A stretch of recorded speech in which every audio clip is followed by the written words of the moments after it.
tu ma hian pisiam te nen anh kom le do na ama pathian thu om krang krang taram sui le do na ngai nom le do na mai thatu te panen lok pu ne kan be se ni ti chuan like subscribe share kha ron ti level hey phone number te kan da thina aten hian mi hin la ron zot tram zel maya screen ka tar lam po hian en na chang selo hin lo lo om le thina ama salamai number kan soeng o pisiam te bedu ta hian a bek po thei 8974 223641 ta khanin bianga ama sa tam tira ka channel ai han lu ta ka ming pu to chong bo tlang pui te ka number ka da bek po theina ka tia khan ka number a khan min la ron beta zela ping khan ria ela hi chu ngai thatu te le khe tu te po te ma kan fin var ve da hu chu ngai ni kan ti ma sang e khang te kha do the nei nei angai ni ha ya a tha tak chu kan lo zel chu ni he i ra chwa na te ve la nga yang ni alo ve reng ve ke aro tu ve sim ni tro na sa ya na ve la nga ni te thu chi sang sang te po kan lu chho lenga nang ma pathian ha tholo lang te le thi chi sang nang ma ron kom tu ron form tu chele ka tiang kha ngai ke chho le la ya ka inge ka pe vak to lo de wa mo ka pe vak lo han ji me la ton tum hi chu tir lui tak khri sa ma ngai nei nin tir lui ti kha tir lui tak din na ka ding ve ni chu san chu thing to lo te som ni na tu lai lo ni to a po to hiao nyang te ka te ma se ke ma thu hi ni si lo mo mi dang te po nan ron buang char ve a chuanin chumi pia lama min ron phone tu te ho te comment hi chu ke en to lo shim ta comment hian ka lung min len to lo ta pani chu fak na emo fak lo na emo po ni se pakhat po hi ke en to ngai lo mo nge kan vai te po ru khoi to mem om lo em ti po ke en lawa chuanin tok chin tur ang deuh te hian ka ngai to ma se lai pan ha tho ro pui hi bo in thlangin kala hu zel bok sia mo a result tha hi chu thil hu le sha te hi sei lawin kan om thei lo an lo ti ang deuh kha ke ma ni ma hian lo theng thina lai pan ha tho ro pui ka mu hian tu na kan in kom na lo nga thatu te zong ne na hian shatir be hi ka chak thina ni chu an lom de don hian ka shilu to ka mo chu kan puan na saka te po aro puyan te ja te an lom thu te an don sei liam te hian ke ma hian min ur ve a tin a then phe chuan in hwa chapa te hian ron private a I tu na I thu puan ang hi biak ina kan ngai thangai lawa ti ang chi te mo chuan he mai nom an no ti thin ja te a then chuan in enge keima thu puan chho ang chi ho shing an ma ni thu tak om nen khan an ma ni a khanin khami ka thu puan khan I lo wai tha to te ma lo chaw raw de to te po kha min ron ti ha than le a min ron ti nung le a ti te khan ron ma wang khan mo puan ei keima lam chu ka chak ka pe lo ve ni chu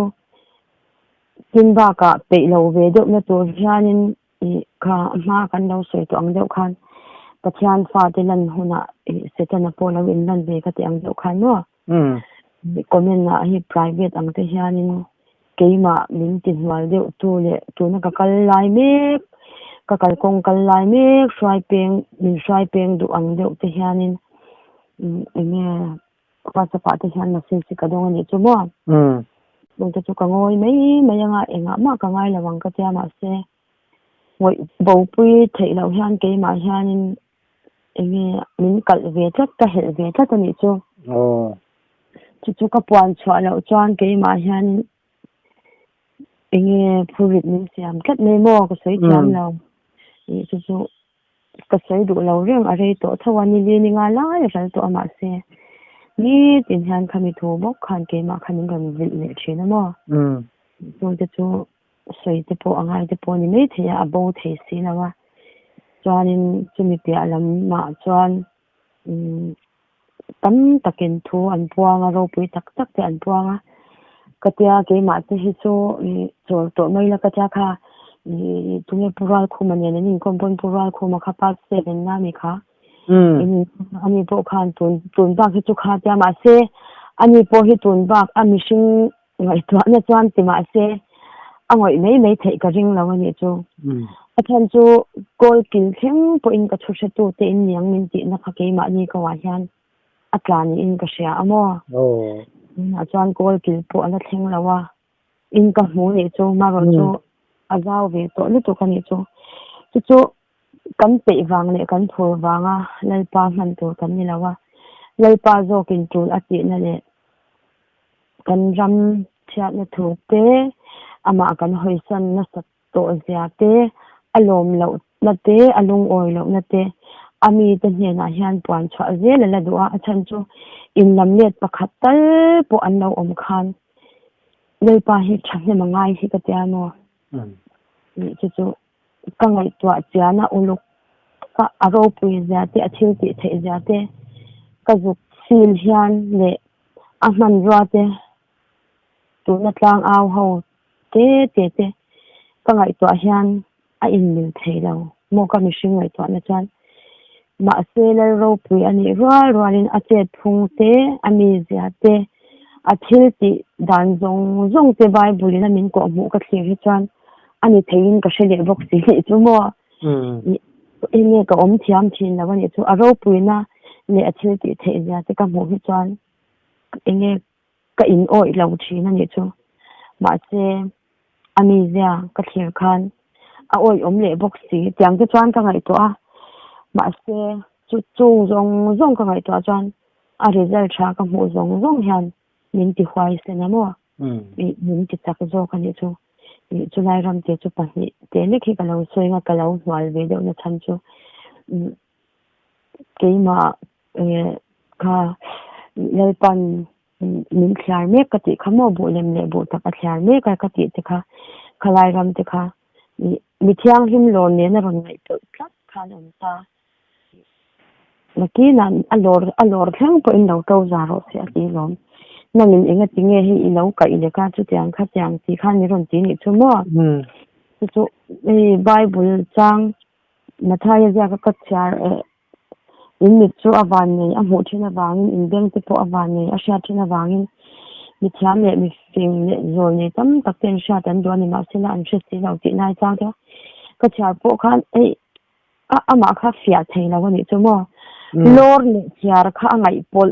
ta chal voice te pon ka jok thang thina ma se angoi me thela wa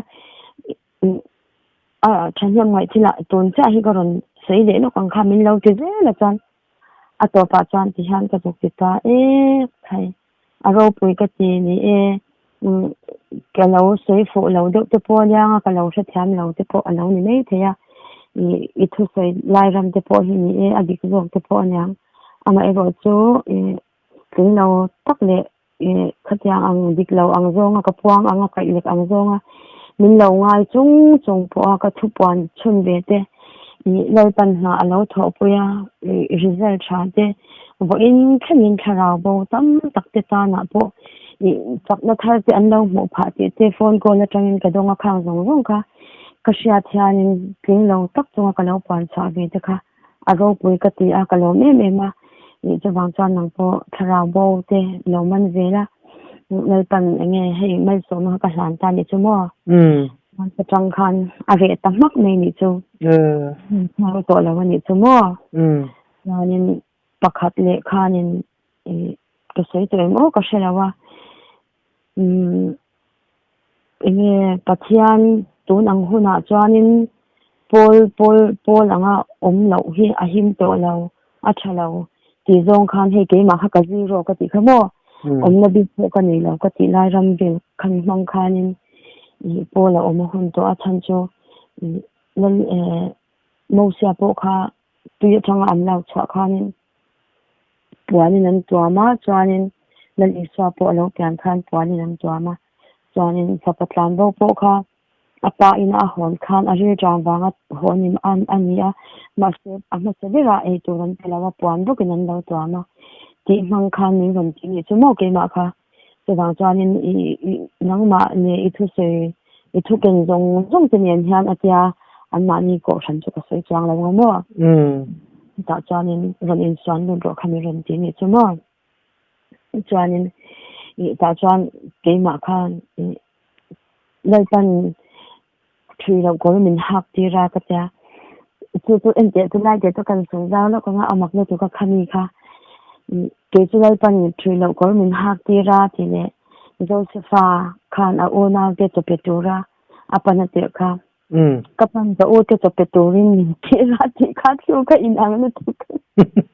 makkat ti na tu ka mo ai tu ni chan three lo ko le to petur in min tir ti lai kha a in a men ta lu to ka ni chu a phuk nen lam khan a uat nen lam khan mo khalai te kha makati e ma ka lo soi me ni chu ke ma a ron tho dan khamo chuanin chutia min ti nuwa chuanin I thin lo ko min hak ti ra ka ti chuan ti han min ron chang le a nan I swa sen te chu rom si pai ten an pot som de ka a chang tu an zong a thum ti an vor an ti ri ral vek to nom chuti ni lai ka eng ti anangina three lo ko min hak tir te ila ron ti khamin ron ti ni chumo chuanin ui ha makati to ka ama te chu hei kai ne na zui ani chu an sa khwa an mani pola po khan ni na sang tak ani ka ringa ni chumo ama kha aza to pa ni chuanin ta chuan ti han ka ti ta ke chu loi pa sen te asul nu te a thu te nen lam hian ke ma hian loi pan min kol thattir ani mai theini ti khan ka chang ni chumo chuanin ta chuanin ka ta chang khanin min ron chang ta lo wanga ni nge ni thum nuwa khanin min ron chang ta chawani chu chuan ni loi pa thu te chu bible a omalom khamin ron ti le ni chumo ta chuan ke la te chu dai do dik la nangma loi pa nangma ve lo mi ka ti la hei tun ro in thengin min na ron chang le lo ni chumo ti khan ka she thiam to lo khalai kha chumo inge an ma nia tho dan khamo chung te chuan ple min hei ke ma kha min ti hwal ve de ni chu ma se min ti hwal ro lin in do na chu lai pa in do na ne na po lai pa ta tin setana le nan I swa thale ra po ari tram la ya setana ne na anin be na ti jak mang ve ni lai ka ra khan rim chang atan setana khan akal san ta ni khatira ma se khata chang khan le ni swa kha setana hian a thlem le ka se to lawa chan ami te hi ni ron be to ni chu mo ni to na po min de zel do na kan na tok zel do na ma se in do na to na po athleng na sa zo ra ma hian no ni chu ma se he na hinai pa na chang don ti hi ka ching ni to kan ni chu a chan chu zo ram hinai pa mang te kam ni a chuan to na po chan dam tam tak jinga hian a thlen te hi a thlan te hi kan tam don lo to na po thu taka a chen cha reng ho hi mo ram chat na a le is ke energy ang khamo khatiam khan ni lek to te tar tak lo tak thon kan ram chat ja le kan sa kho kal phung dik lo jong ni an ge thu min ram shi ta ni chu mon a chen chon he ma ti thei to si no ma se kan ram kal phung dik lo ja siam that du na thin lu an nei ma se ti nge na an sha lo ja te ni ngon se chin kum sum ja chung lam te mo hei tak sa chak to lo te po na khuma mo me te pon chung chan ron mu thiam de ka ta chan ti han ka lo soi thina ka lo thaman ge thina khata eng ma po te thena wa ina ola ram chat na tu na in ve me ram kha leipan asya in thin lunga in ram chat na le thil ti that lo na awanga in room thom te I khang zong kha leipan asya a chu engwang ye kha in ron ve ti chuan thu taka an tlatani chuan ma ni khamo mon thu tak khan leipan min chhin cha to ni chu mi te chumo chu ni ahma ka lo sei po sakol te khatyang zong kha na ngam don na tu na thu taka piang shim hi chumo thi na enge mo po lo ni se kan lun hi mo kan chan phal jek to mi gon chon tu te athang hian no chu zong chu ka put klang ani chu a ro pun ta te I chung lai ram te chu nya tu na po chumi te atanga ka don chu summary nei tu ge lan iswa azer te na cho e tura akal khan athen ina khan athen chi te kha mar thi le ma ru khamo nuna po hian khani mang khan lan is patkan pathian hian no athen chi te ka hian mi chan tha lo kan om don ti kha I khani mang khan lai pan ran shi ani chumo tuna po he pathian thu kan se ya athen chi te le apon ho dek tu te chu an ni so eti kha kalo tinge kalo se ni chu athen chi te kan ni vlek huna hian kan swang to na le kan ngai to na ni tina kan na lei pa ke bula throw in athu kan na thachinen lei pa ke bula throw in lei pa thu angin ke ma ni hi kan nungem ti te mo khatya nong khan I chumi te chu hin khat an law ni ta nga chan mari ami chu lei pa na thlen chi thau si kha ti salam rong bol ni boy ni khatero wan ta khan lan iswan tu mi cham sha ti zo akebula thu hai kha khan tlat me ni tu na po hian jing tu te ka mu tam ta ke chu nei pathian thalang do ve tho si ma se lal pa thu ngai thamya alaw ji ke tu na po ka la tong zel ni chu tam tak chuan ni ibula hian sei tu ka nga ti ten ron ni chu mo ma se khalam pang kha an ngai ben chang lo an ma ni ti sa thil tu boy reng nan tu la dal pa ke bula khan an ron om thei law ni chu na ram te chuan ka ngai to na kha ti thui ta ni chu mo chuan chu ta changa mak ka ti em pakhat chu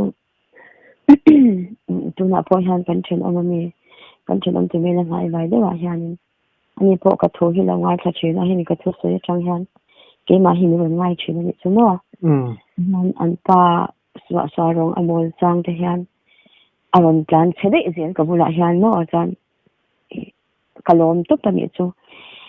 setana hian ama hi ti chat tum hian a lewe alal pa lam alo hoi ve chana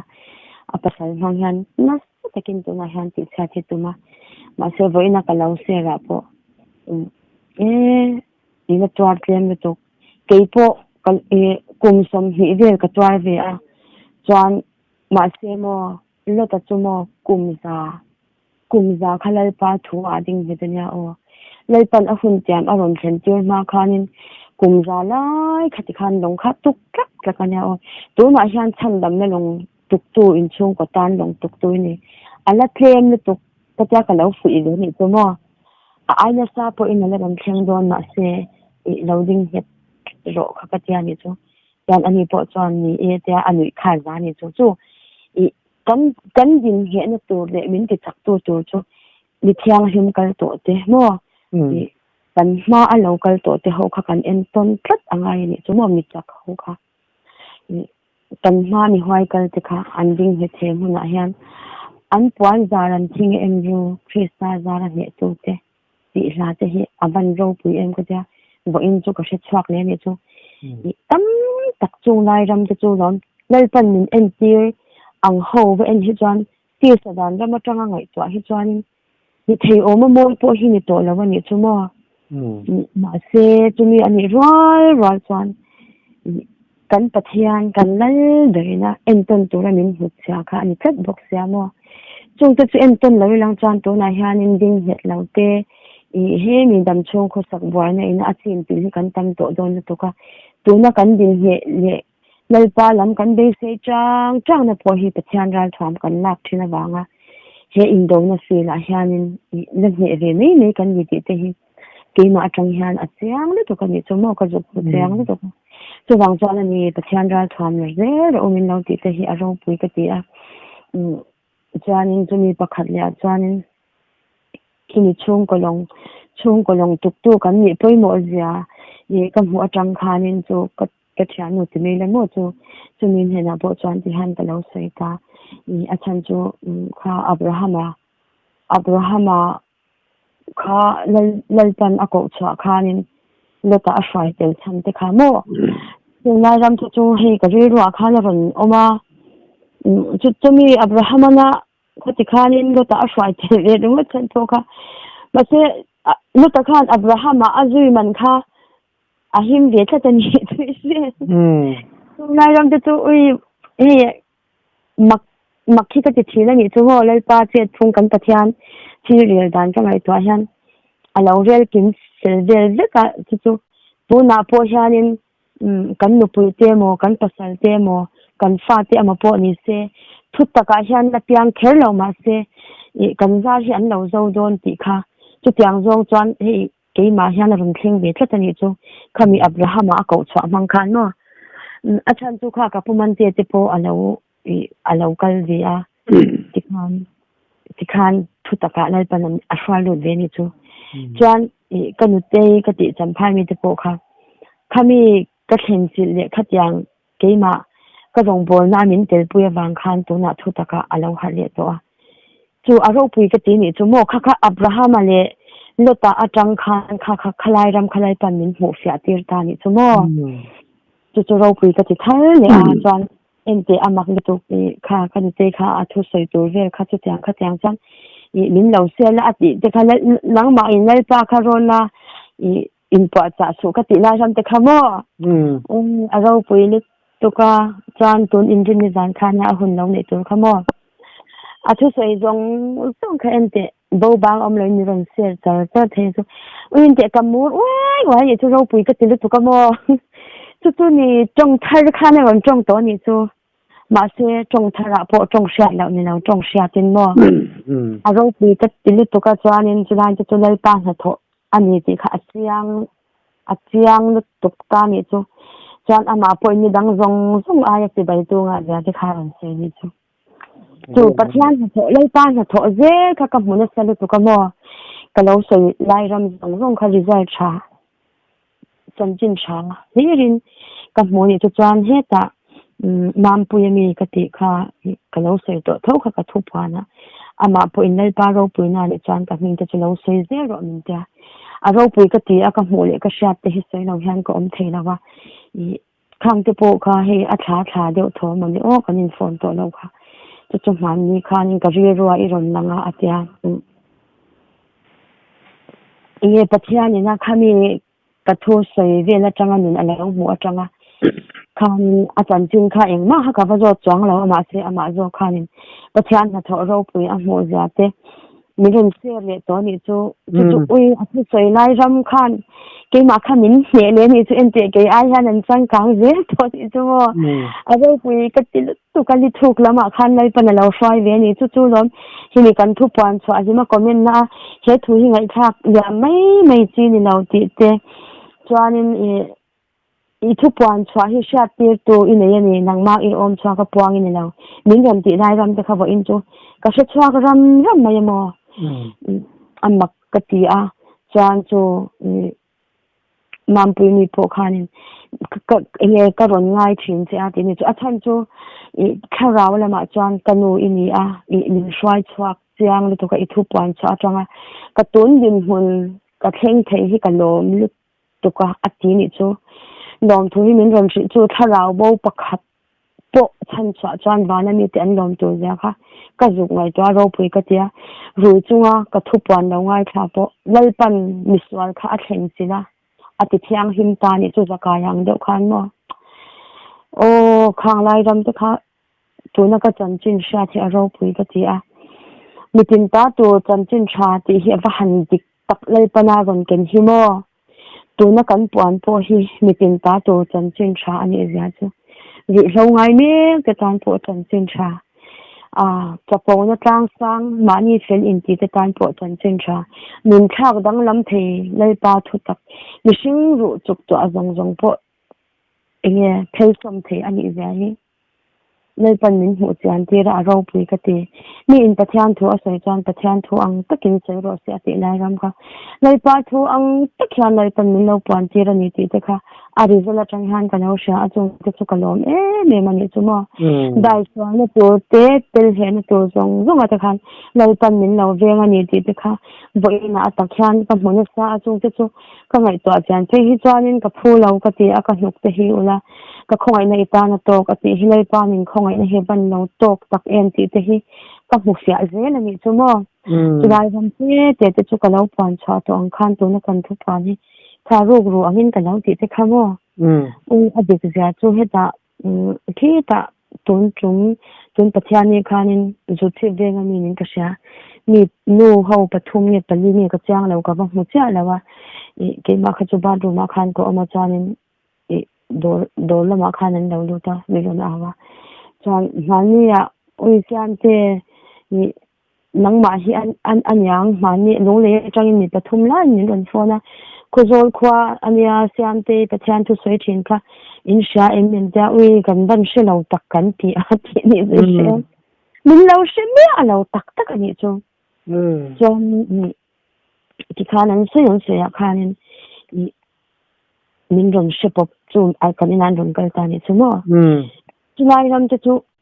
ru ang ani zia de kha ati sia to khan ti khan bo ra khalai pan min lo mo te le ni chu mo chon tu na po he ki ta kan kom khom do na lo te de la ron som che lang cha tan cha ma se cha chok lu chok kal pa ave cha chu ke ma khan a thok cha lo nge ka she lo mo an ni po khan kha eng ma khan in lo she lo lai ram te kha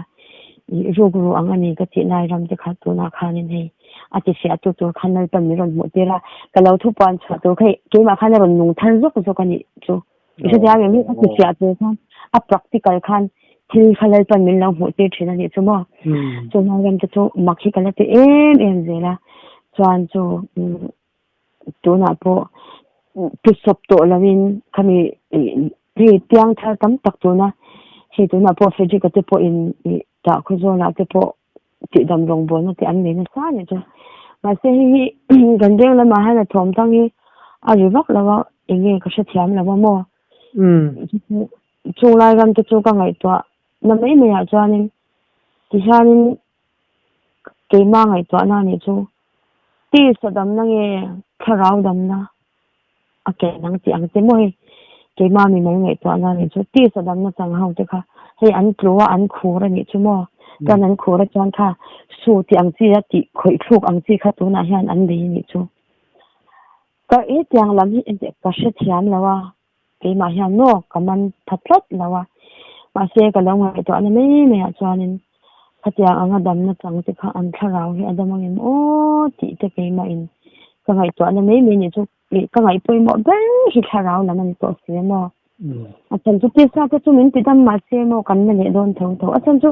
he kho be hi kan kum hin don na kan bo ral tho do na kan bo ral to nu po a kan tharau cha chuan min na tur zok kha kan boi pui ngai to ni chu mo kho be chwa san hu na kan om ren na tur zok hi kan boi pui ngai to ni chu ma se khalam boi pui lo khan ti sa dam na ringo to na po he phone ko na te po ti sa dam na ringo ke ma te po be se no ma se ke chan cha ngai pui mo chu tharau dam na ni an tharau adam phot lo chan an ti sa hi adam mai don lo chan chu ka sei lai ram kha a khen ti te a po lai pa ke bula a thungai kha a om ho chu mi chan cha lai pa na ti don chu in chan chat na kan chang lo nga tha tu te tan bi te po mo chu in chan chat na chu a rizana aron sha zel to ang tak sadam na ngor kha be se su tu na kan tak sanat na tam tak chu ke ma ni ti chia ta ni be mo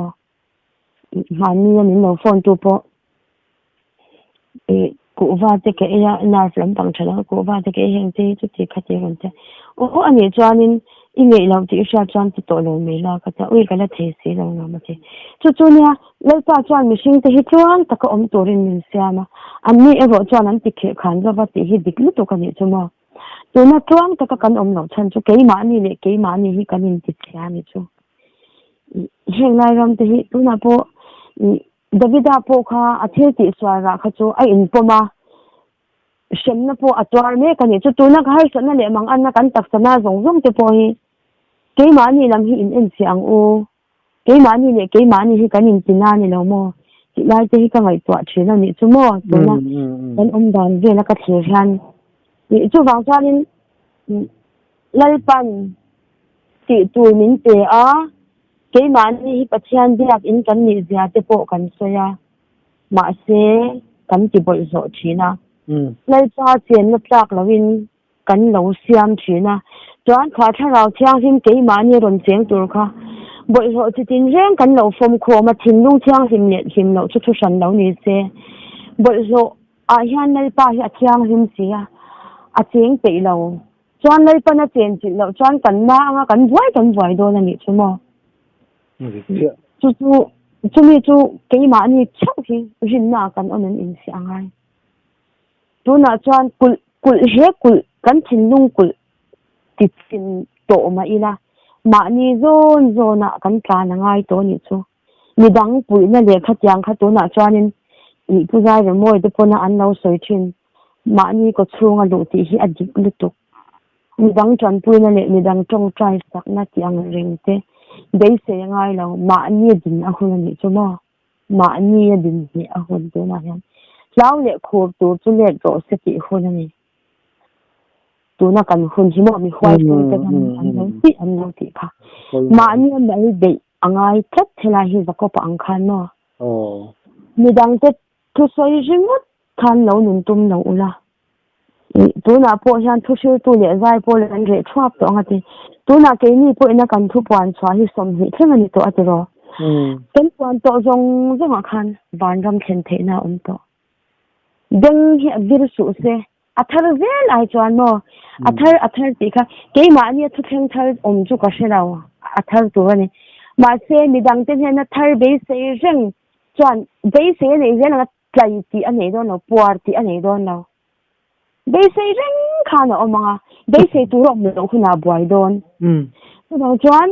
ma ni chala ka hun to ni chu nu na kan puan hi chu lai pan ani te ta na poimo ala ti ni nei theyamo chu ka shelawa achan chu ke ma khan min ur le to a ni puan lo te po ka du ka ti to kha ma se ana trul te po ni ma na tin ba ka ke ni tlom te ma ni lo bible voi khat po cha swak lo bible bu khat lek then a then sanga bu khat po voi khat po cha swak lo mi king lo top khok ka ni chumo mi dang te ni na khai khin chi po ka ni lo mi chu som ruk ten cha swak ka nya engtin ye hun pon ni ka ti ke chu sermon chite te ka ngai tha ka changa lal pa thu an ron char thin kha tu na ka thu ron puan chwa china po khan lal pan ka soi tur chun ka thu soi ne na in rem tur khan min lo da sak ze na ni ti te hi tu nuwa hian ka shafia thiam ani chu mo mi ron de tu ne na changa ka domin chan tu nge pakhat ka pu ka ti me yang an hing ka se to chang lawa an ma ni lo chele thawanga chu mi pe chan lai ruanga khanin lon te khin ani chu mo lai ruanga po apyang kha so ta khan chu ka sa zu man thi mani khat yang deu khai nin ka sha ron tin ni chu he tu na kala piang no pang box sia a chen chen te kum som hi deu tho te tu na chan chen tha thu tak wa vai pui hin kam ni to ka ni chu chulai ram te ka mo te chani na nia ni man ni la po veng ri mi sa pathian dong bo tu ngo ro hing ka thei hin to chu po chu tu na po he tlang aw te pon lo nei thina lal pa tan i full feeding an in pe ni chu mo dong bo khan lal pa tan full feeding an in pe a chuan kha i hange chita pasal cha khong e inom ti kha than tla kan do ma sin ti la po kha kanau phwa ani ya ti kanau te phwa nya ti amo thì na po ru so ngai ti kha chang ho te kha chang zong khan dong bo na nei a ro pu ka ti khami ro pui na tuk tak mai po khan ka thu pon chwa atang khan sakna min pe a tu na po min ti khwai sen ni ron ti ni chu oi te ka phul la wasin khat yang ngak kum som te to ri khola ya te po an tlang aw ni chu khat yang a lai pai na alo man to te ka thu pon chwa atang a sakna no mu ta de ko oi lo ma zo ka ni chu mo ke la chu kala ho ve bok se nen khan ui ma se chu lai ram chu mi thing le khat yang khan ni tai lang chuan lai pa ro pui la khan lang thei don lo mo khang zong zu chang khan lai pa ro pui na kha ka mu na sa le pu ka ni ma hi kan in lai to ta a the siam zong ta ka thira lai pa hi ro pui ka ti ya ke ma min han mang le lai ka ka zuk ngai to thu ngam lo ka tha chwak khan ni chu mo na jan lai pa hi ka chut chiang ngam lo ni chu ani na po hi mo jan ke ma atir lai le tu na athu ken tir me ke nge mai ne na ka in me ben han kan in me to lo ma se na china ka sai ang khan ka ka na hang ve lai ram te ne han ri na in lai pa hi ka chut ka se sia ngam lo ka sia sia chan mo ka chap donin ka sia ti nge na ka se to lo ni chu chuan chung rong rong te chu tu na po khang mi te khan ni ron phone tu te rong khan ke ma khan hei chu ti na min mo tu tet lui ta ni na khan min ron pe thi na mo chung kwang ka eng la chak lo chung po in ta la kai de chang ve na nga chuan tun te po hi enge next chu kala she ke chang la wa tu na po hei te min aka hi azal ve do to ni sha e she ve do wang chu anya ma ro chu ente akam enge a phone theng do na ti kha win tu nai chu kan cm chu sei hi kala ngai cha thina mo ka ente ka thu sei ka kan thu pan hi ala ngai tha bi ang ente a thu sei hi adang lang to ni po hi mo lo ngai cha chiang ve ma ro thu tak hi ron puang to ni chu ro pui ka cha ka le ru hi alom thar lu ka chuan jem ni a khanin a thu sei ke ma ni na kan lo pon chwa pathian ram lo tu chho kanin kal pe sung ti nai ram kha aron puang chak ve to chuan tu na po dai bu sang hangin apek de cha tu kan boi tu ti ran sei ve to ni chu kha ta wa na ka sei lai ram kha no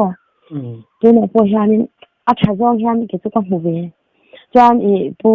lian hing thanga po hianin pa ti thindong pulau ri stress ram sai tu ti an lo chak don ti ang zong hian thu ron puang ne to hei te poi ka lom na ni chu ani kan thu puan chwa hianin om zia nei don ti tin ka sha a tha zong in no chuan ma se chumi ani roi chuan tu na hian kha khoi lai kong nge thing tlang kong min ka bal hlok kha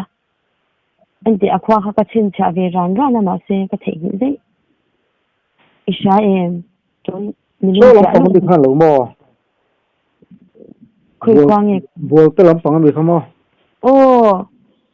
lung le lam pang bi khamo lung le mi ui amin khang an sheve kang atlak lok kha kham te po achia vak kha kong te kha akhik tia twar khamo atla hlek ba ka khan khitia twar pong lein tam lutuk ngo bol lam chu ni lo ning bol te ka chu kong no re ngamo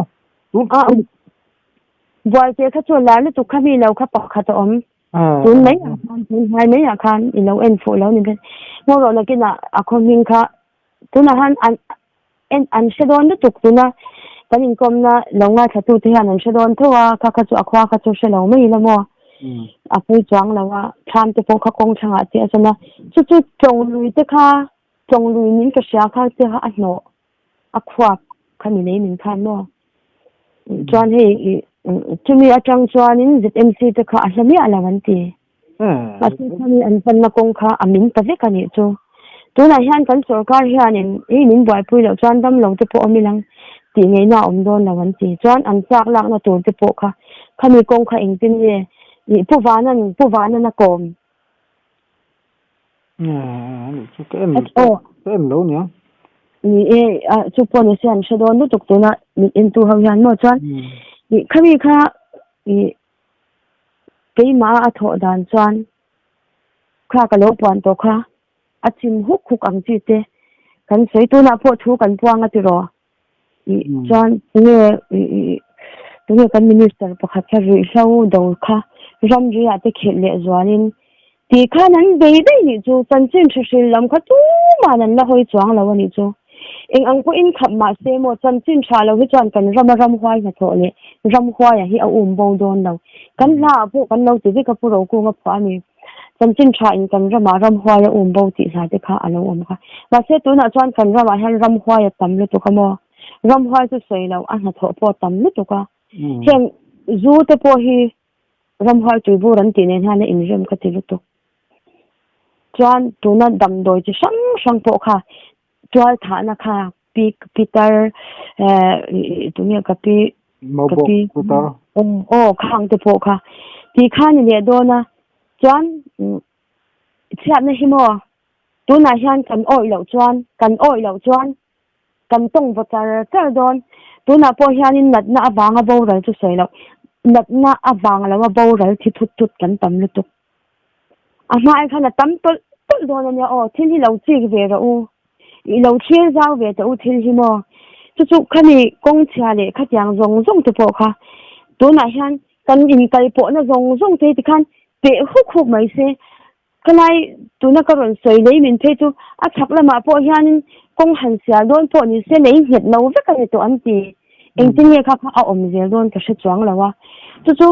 tu na kan ram in rel bol na tu ra sum le pa sen thala tanga kan lak no te poi kan ram in rel bol na le enge development siam na ai hian kan in kal po na chia le lei min tiang thom na hian kan mang ri ral zawang ti the ka hlau ru to ni chu vok thi te po hi keima mu dan chuan tram hrai ka lo ti to kha chumi po chuan tuna po a in hi a ti ruak thak le mo keima ngai chuan na chuan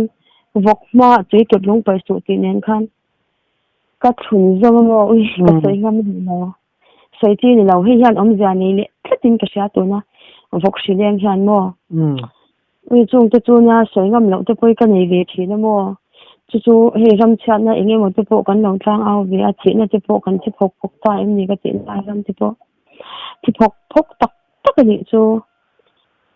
ente kalau sei to ma ni se shom chu ka ti ve chi na mo ma se kan sei lo thei bok te lawa a hun lai te khan lai pan min pwan tir ve bok sia chuan chung lai ram te chu shom ka ti ve thi na ma se i sei lo thei lo din huna kan ding ve to bok sia shom ki chung hian ka sei chwa ka pwan chwa lo chuan ke ma khanin i shom ti na he phuit nin siam ve bok sia mo chu shom hi ka ti ve le ze bok sia lai pa hi ka lo lau ve bok sia chuan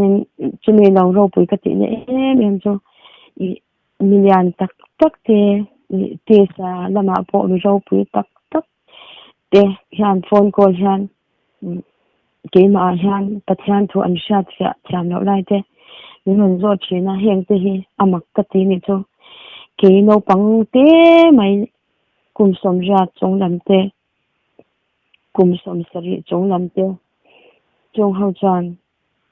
le pa thu min ron zo china ni chu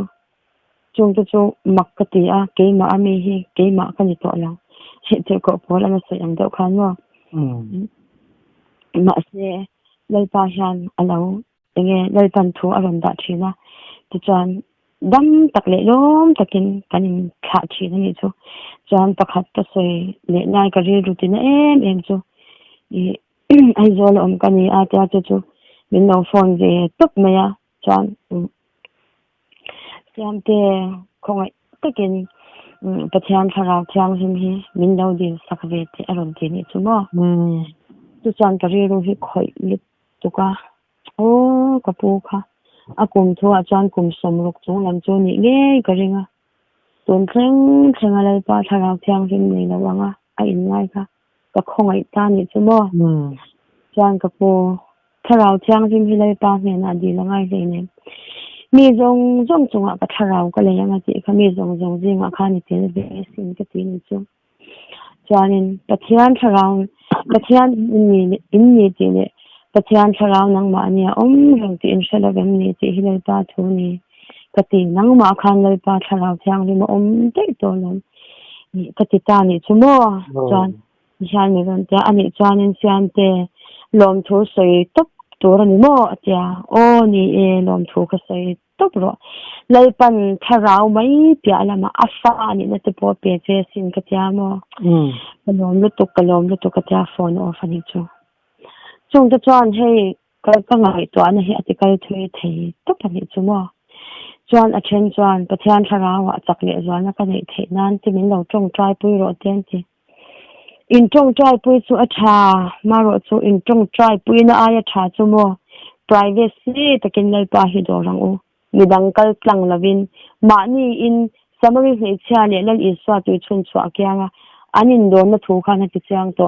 nang ma min shi ni lavin ke ma ni nge in kan hutta ti ang nun kha tu na ring tu in ti te hi kan omangai to ma ni nge zelin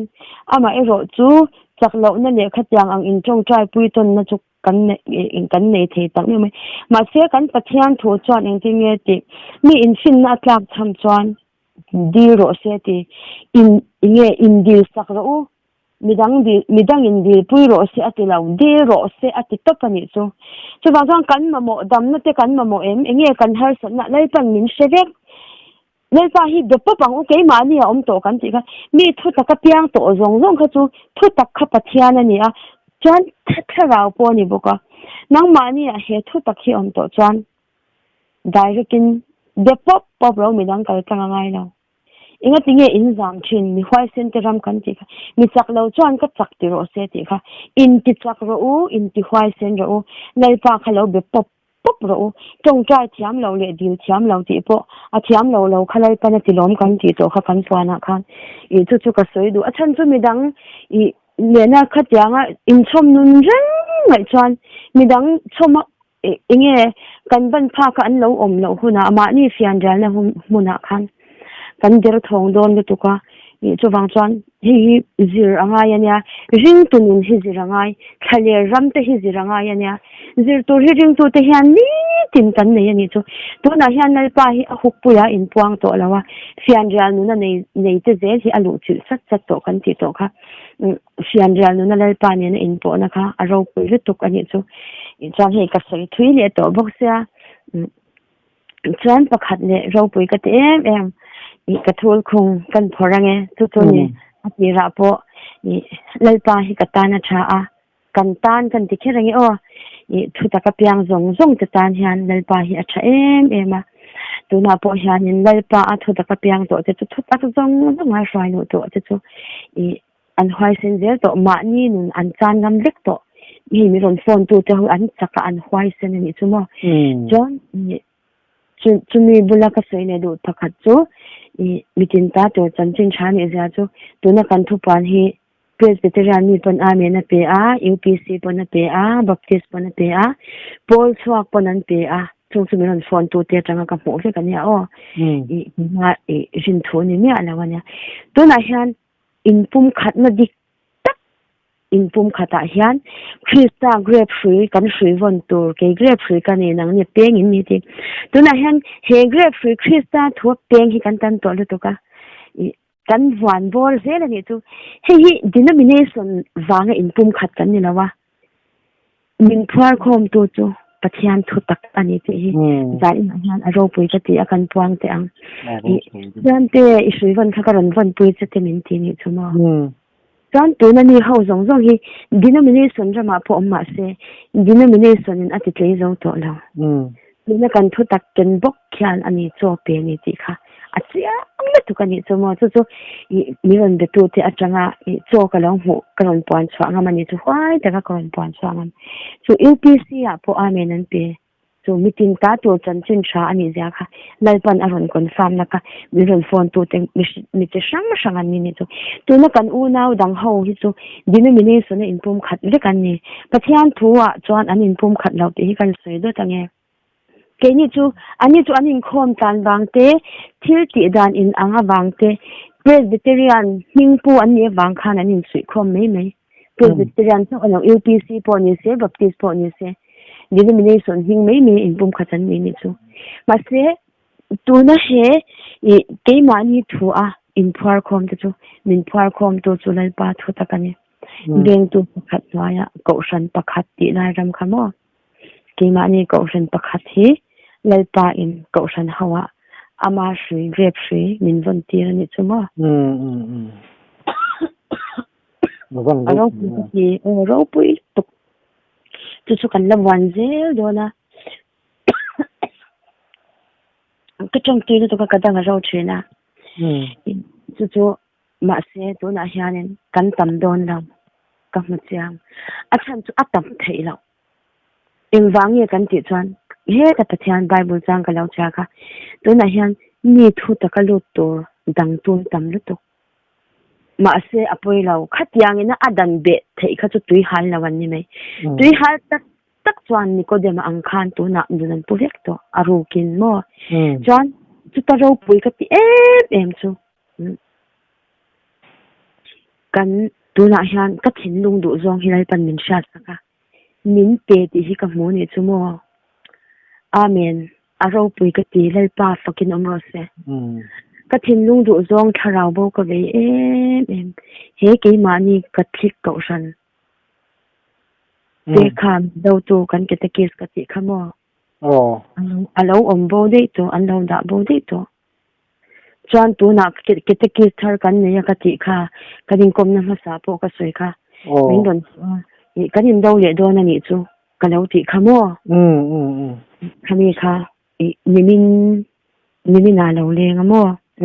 yang kha champaya rongbol na ka nei lai po kha nin kha ama min don to kha chu aron thin him te ni chu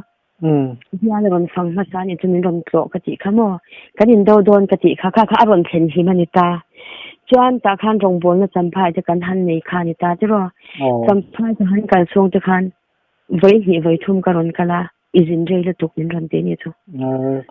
ti amak ja chu nya ro pui ka ti le tuk ka lai pa hi om mai lo ti kha ka mu le ta ni chu chuanin hei inte ko san ke mani pol da ka lo sei ve na sa to sia ngor chuan chumi na ya kan sei le lok ang kalom na em chu lai pan min len ja hi ka mu chiang ani chu he pathian tak sei tam tak puang an oma an in be chi na ni chu mo ngor pu zo than sang ate po an lan lu tu mo pathian chu tak puanga ma se ron ji ek to alo le ni chu he in sai seton ti neng o ka sai chang dan khatyang a khan an silin tat lo chu vo ina ka ngai twa ne no achan tu na kan thu pan chwa hi tu ma in alanga pawin min ron sei thelo lai ram hi ro pui ka ti thar ta ni chu mo mai pan min van len sak tak em ka ti ke mi mol le khatyang lo he pu jo than sang te chu an singa an le khan thiam bok se shem tin ba ma he azira chwa kan ni bok mo he te ka ngai twa ta a chuan ke ma chan ram te thu lo pang ve theu ang zo ni chu ka jok mo chu chu ta chuan ui lai pan min lo ve ga ni ti hi lai pa a hian kan hi ma ni ti lai te hi ka mu khan ro pui ka tia mo lakin zel chu ka shela wa ma se tun hun din buna hian khatyang la ka te khan lai pan min lo la ve nga ni chu mo chu ro pui thar ka ti a ka lom be ma chu nya lai pa lungai na mi tui zong po hi lom na wanga mi tui hian lai pan min thak saka tu na te po chan chin cha te chu dong chin ma ila ka lom na hi enge khai khin ta ila ti teng o ka lom na hi an sa zo ka ni chu a ro pui ka ti em a chuanin chu mi kan ke ta ki thar lo om tu chu chuanin min lo vil ni chu mo min lo ngai len reng ani chu ka ho lo te po chuanin ni min ti a khanin ni min a khan lo leng ta chuanin min do don ani chu ding ka tiang ke ma han aron puak ke ka ti nei ka sei thiam lo khatyang zong te ka she thian dek che lom helaya ka ron oma I chan chin hi ka shena sa ti ni chu inte ngor ta chang ka she at le chu kan sei ne lok ka chan chin po hi ante lal in sa chan chin an lo sei lei ang deuh kha kalo ni don ani thi kha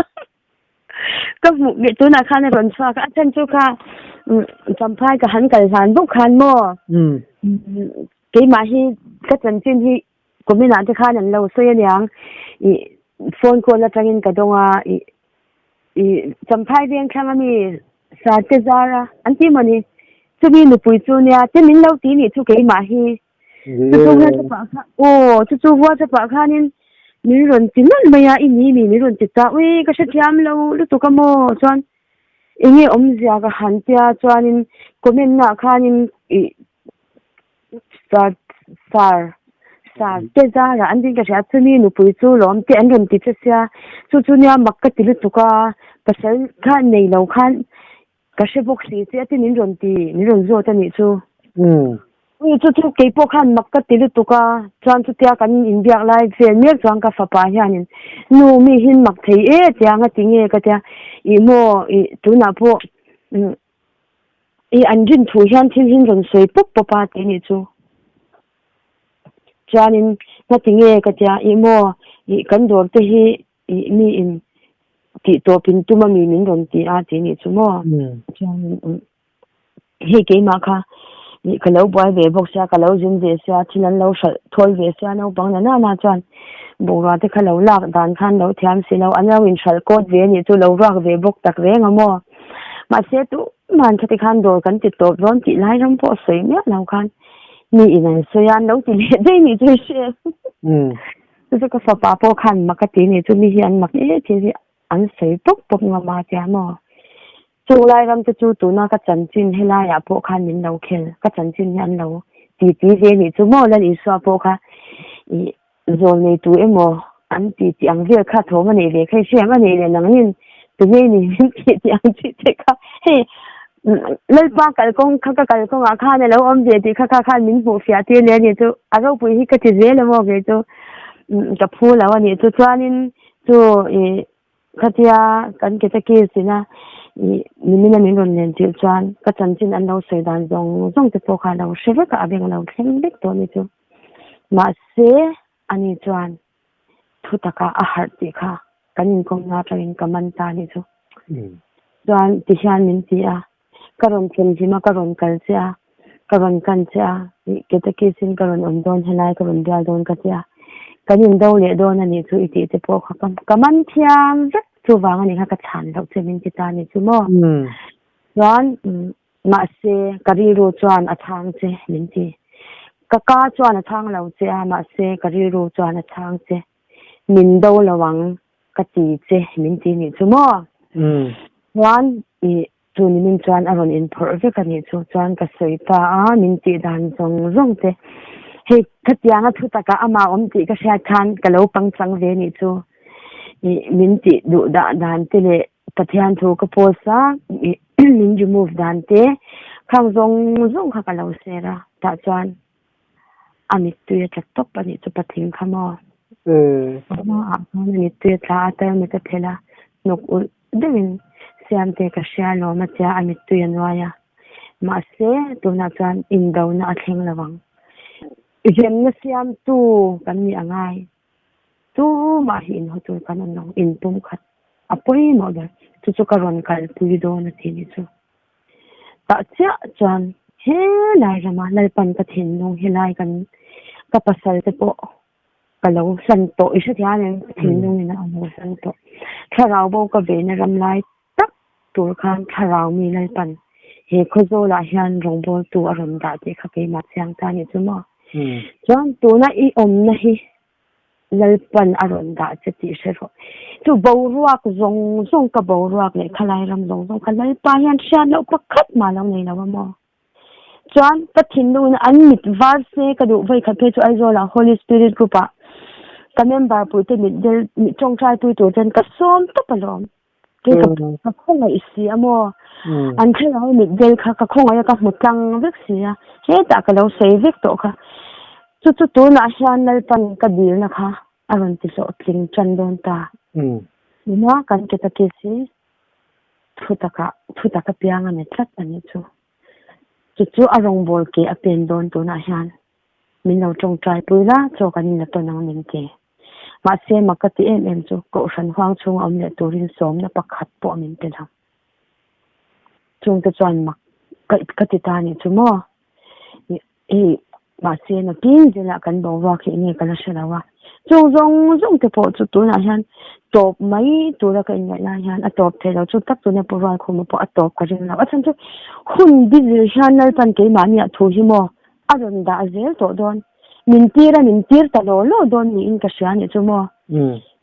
cái mà như vậy thì mình chỉ cần ram hin là cái dễ đòn cái sao mà xe thì nào phong han bữa na cái dia qua chú anh mình chú cái sao là mấy cái món mà chú vậy nên chú nhà thu ta cái piang APC này nha chú chú nha khi lúc hắn thu hi tầm bốc xe cái gì con lẽ mai hắn cả lâu thì là lắm thì cả lâu mình sẽ tu tên là hắn cả lâu qua kể thì bốc xe ngồi rồi đâu hết anh úp tổ cho nên tiệp quan lâu thì hình như là tu thu thu cả lâu thì lẽ riêng ta cái xe ta sẽ thành cái mang thì nó mò cái mà in úp thì thu thu cả lâu thì là cả lâu xe tốt nên sẽ cái đó sẽ thu thu mà như xe cái tu na hian kan CM hi pathian thu tak anga lalpa thu anga akal chat chuan ZPM party chunga hian in dona theng don katia ka lo shit pa kani chu chu ka mu dan ma se pudu a hian lal party chunga akal chuan helama tisa duam na khang zong khamo khatyang ni nen khan party huang khat sina hian in dona theng don lal party tu le lal party lo tu lal pa thu anga om du le lal pa thu ngai poi mo lo tu te tiang chuan in dona a then ka ring mà sẽ cần thiết gì là tụi này hắn thì anh khami titur khan anh mà mình ông to thế mình Messi aperlut to ta chuan no chú anh tin nhà ông dễ don chú cần lâu khi rằng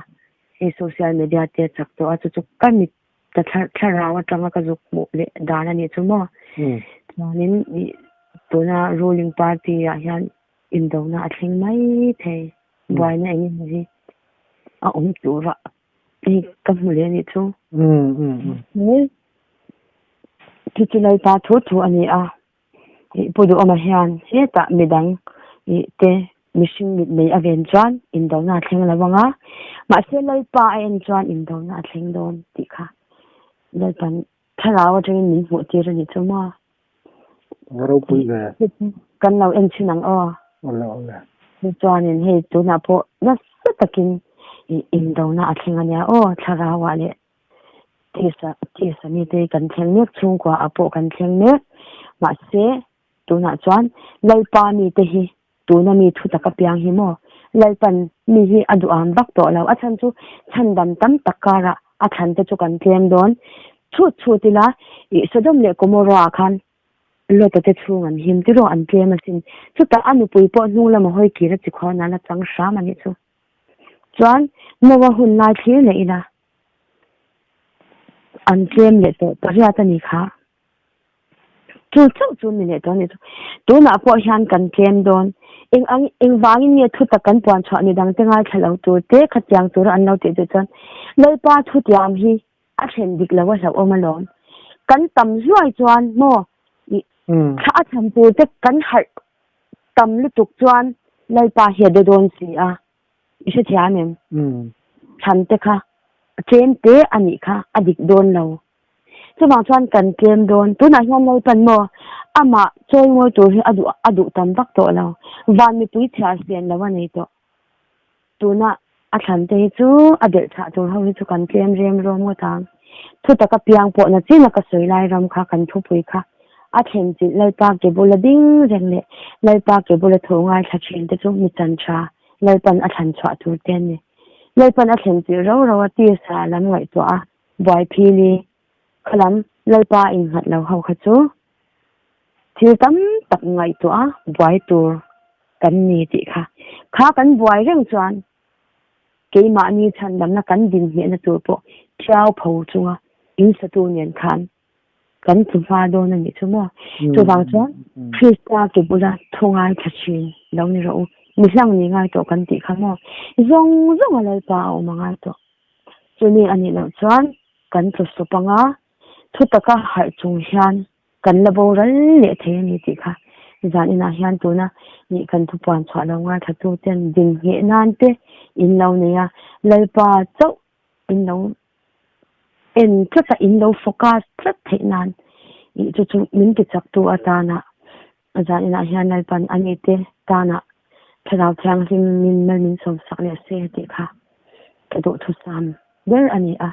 chawang chuan tuna leipa thutak sha a leipan a khongai na min chan tir to hote thutaka asra lo hote hi chuan ha o kan ding he tlata e chata thian ram lutla nge leipa than kan ni thenan leipa ke bula athuwa chuan in hatang uti kha somna karon nei pa du chawa khang kan tu pan cha zong zong te kha leipan ami te cho atana mal min som sakse ti kha mi ro se o ka ra ina karon se the chaw lo ni le ta kan zawa in leipan min vel se leipa kan ding he theu the nan tharaw thiang hin thil te thena a min thwam le theu turin leipa ka so me kalo me a ai nom le mai lo mom lu tu ke ta thade mai kan ngai thale a ngai thatu tu pona lo hlok pui le ngai kan be se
Phật ninh